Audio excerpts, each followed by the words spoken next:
Assalamualaikum warahmatullahi wabarakatuh. Perkenalkan terlebih dahulu nama saya Nur Oktavia dari program studi D3 Akuntansi dengan NIM 10424016. Bismillahirrahmanirrahim. Alhamdulillahirrahmanirrahim. Segala puji hanya milik Allah, Tuhan semesta alam, yang dengan rahmat dan karunia-Nya saya dapat memaparkan materi melalui video. Sholawat serta salam senantiasa tercurahkan kepada junjungan kita, Nabi besar Muhammad SAW, keluarga dan para sahabatnya.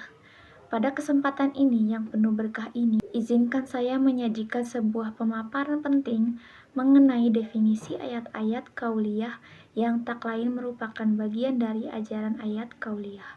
Berikut penjelasannya. Ayat-ayat kauliyah, secara bahasa, ayat kauliyah berasal dari dua kata Arab. Kata Arab berarti tanda, bukti, atau mukjizat. Sedangkan kauliyah berasal dari kata kaul yang bermakna ucapan atau firman. Oleh karena itu, secara harfiah, ayat kauliyah dapat diartikan sebagai tanda-tanda kebesaran Tuhan yang diwujudkan melalui ucapan atau firman-Nya. Yang kedua, dalam konteks keislaman, ayat kauliyah didefinisikan sebagai tanda-tanda kebesaran dan kekuasaan Allah Subhanahu wa Ta'ala yang diwujudkan dalam bentuk wahyu tertulis. Ini adalah kalam atau firman Allah yang disampaikan secara formal kepada Nabi Muhammad SAW melalui perantara malaikat Jibril yang berfungsi sebagai petunjuk dan pedoman hidup bagi seluruh umat manusia. Selanjutnya yang ketiga, sumber utama dari ayat kauliyah ini adalah Al-Quran. Seluruh kandungan Al-Quran tanpa terkecuali adalah murni firman Allah yang tergolong sebagai ayat kauliyah.